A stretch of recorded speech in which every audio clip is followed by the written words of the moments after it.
सही माने में प्रेम, भगवत प्रेम के लिए वैराग्य अत्यंत आवश्यक है। वैराग्य सही माने में प्रेम में ही होता है। पहले स्थूल वैराग्य, प्रकट में वैराग्य, पर सूक्ष्म में महत्व बुद्धि बनी हुई है भोगों में। पर जब प्रभु का प्रेम प्रकट होता है तो वो भी नष्ट हो जाती है। अब चराचर जगत में अपने प्रीतम के सिवा और कोई इच्छा नहीं रह गई। अपने प्रीतम से बढ़कर कुछ अच्छा नहीं लग रहा। अब ये सच्चा वैराग्य है। इसके लिए कभी किसी से दो ये शब्द मत कहना। ये महापुरुषों के वचन है। दो ये कहना मृत्यु के समान है उपासक का। किसी से जब ये कोई हाथ पसार कर कहता दो, तो इससे तो अच्छा है शरीर छूट जाए। ये महापुरुषों का अनुभव है। ये जो संत वेश रख करके मांगते रहते। कल एक उपासक ने प्रश्न किया था कि किसी ने उनसे कहा कि मुझे अमुक वस्तु दे दो, अगर नहीं दोगे तो हम तुम्हारा बद्दुआ दे के बुरा कर देंगे। ये संत के वचन कभी नहीं होते। डरना मत कभी किसी से। अगर कोई ऐसा कहता है तो बद्दुआ तो उसी के ऊपर लगी हुई है पहले, कि वो अपने वेश की मर्यादा को नष्ट कर रहा है। वो जानता ही नहीं, वो केवल पाखंड के लिए वेश धारण किए हुए है।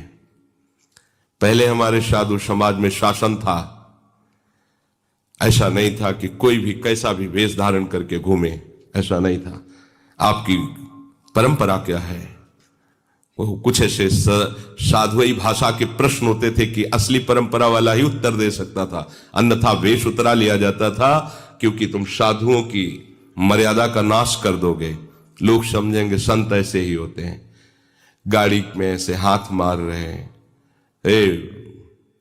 हमको फलाहार करना है, आज एकादशी है, कुछ दे दो। जरूरी क्या है? भूख लगी है तो जाओ ब्रजवासियों के दरवाजे में राधे श्याम बोलो, जो मिल जाए पेट भरो। एक दिन नहीं पाओगे तो मर जाओगे। अब वो गाड़ी वाला समझता है भिखारी हैं, बाबा लोग भिक्षुक हैं, दलिद्र हैं, मांगते घूमते हैं। ये संत नहीं कर सकता, नहीं कर सकता। जो भगवत मार्ग का उपासक है वो कभी ऐसे नहीं कर सकता। अगर ऐसे करता है तो या तो अपनी महिमा को नहीं जानता कि जिस मार्ग में है, और या पाखंडी है। कहावे मोर दासा, करे तुच्छ नरन के आशा, तो कहो कहां रहा विश्वासा। ये विश्वास का मार्ग है। अरे मंगेबो भलो न बाप सो जो प्रभु राखे टेक, अपने आराध्य देव की। अरे आराध्य देव से भी ठसक में रहे। जैसे बच्चा कहता मुझे दूध नहीं पीना, तो ये मां की पीड़ा है। वो 100 बार मनाएगी और दूध पिलाएगी, क्योंकि मां है। बच्चा मां को झिड़क दे, नहीं पीऊंगा दूध, वो फुसलाएगी, पी लो। मां को इसमें क्या सुख है? वो उसका बच्चा है, पिलाना उसका कर्तव्य है। ऐसे ही अनंत ब्रह्मांडों का वो पिता है विश्वंभर, और हम उसके दास हैं। उससे भी बेपरवाह रहे तो अपने आप हाथ से आके पवा जाएगा।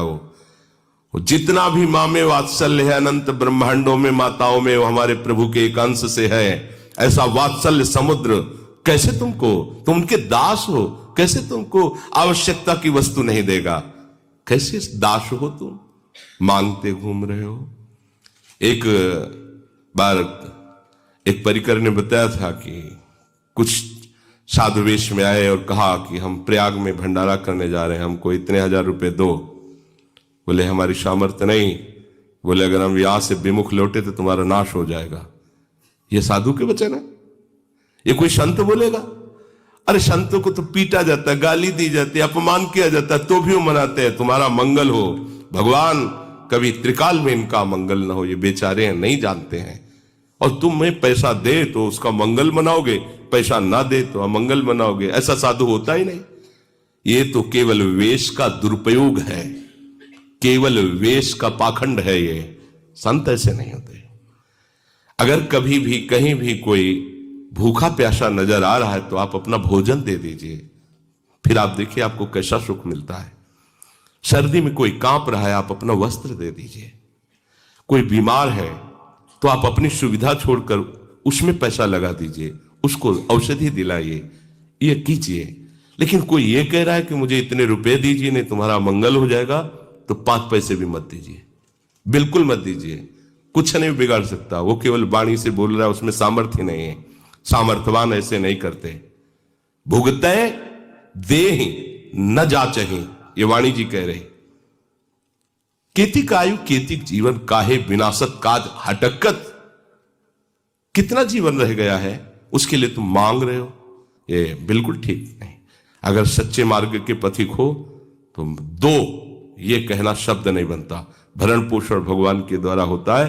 पूरा जीवन आप देख लो, जैसा आप स्वभाव बना लोगे, जैसा नियम रखोगे, वैसे ही निर्वाह होने लगता है। ये मांगना बिल्कुल ठीक नहीं है। मर जाना अच्छा है, किंतु किसी के आगे हाथ पसारना अच्छा नहीं।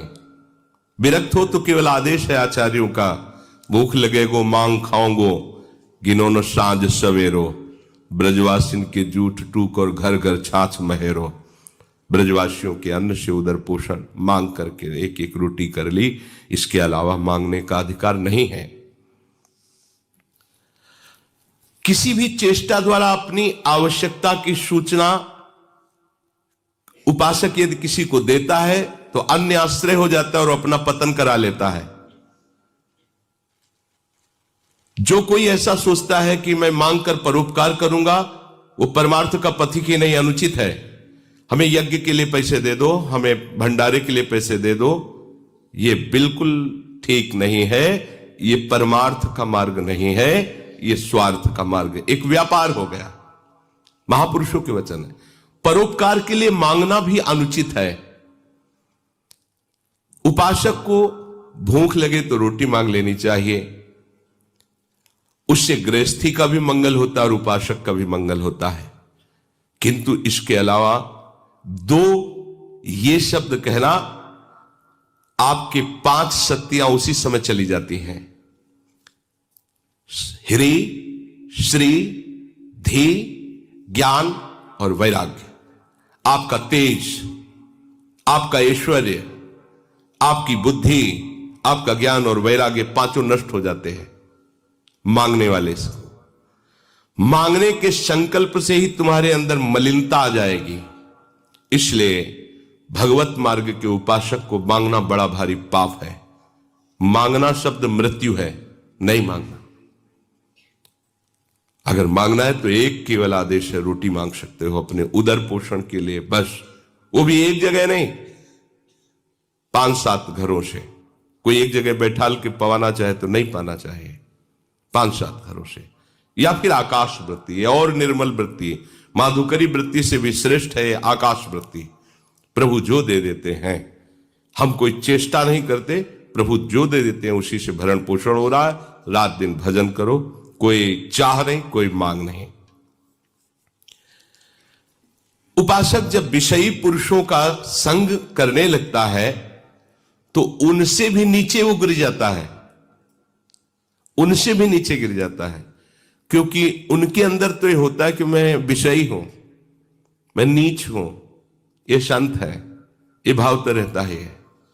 लेकिन वो जो मैं वैरागी हूं, विरक्त हूं, संत हूं, वो जब उनके संग से नीचे गिरने लगता है तो बहुत बुरी दशा को प्राप्त होता है।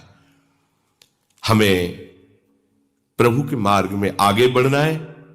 भोगी पुरुषों के शरीरों में भोग के परमाणु होते हैं, इसलिए उनसे संभाषण, उनका स्पर्श करना, उनको अपनी गोष्ठी में बैठालना, ये बहुत हानिकारक है। भोगी पुरुष, गृहस्थ है, भगवत भक्त है, वो नहीं। जिनका केवल भोग ही लक्ष्य है, रुपया पैसा वाले हैं, आकर हमें कुछ पैसा देंगे, रुपया देंगे, हमारी आवश्यकताओं की पूर्ति होगी, इसलिए हम उनकी सेवा करें, उनके आगे चाटुकारिता करें, बिल्कुल नहीं।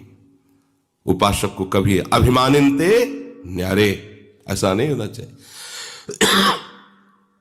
एक संत गंगा किनारे मिले थे, बोले हम केवल 30 मिनट के लिए भिक्षुक होते हैं, इसके बाद इतने बड़े बादशाह होते हैं कि हमारे समान ब्रह्मा को भी सुख नहीं है। देवराज भी, इंद्र हमारी गुलामी करने के लिए तरसता है, हम ऐसे बादशाह हैं।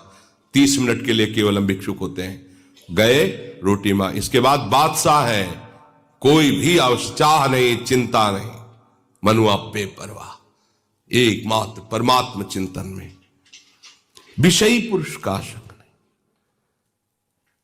कोई तुमसे संभाषण करना चाहता है और आपको दृष्टि में लग रहा है कि भजन विहीन है, नहीं, संभाषण नहीं करना। यदि हम भक्ति मार्ग में आगे बढ़ना चाहते हैं, जहां दुख का प्रवेश ही नहीं, ऐसे सुख की प्राप्ति के लिए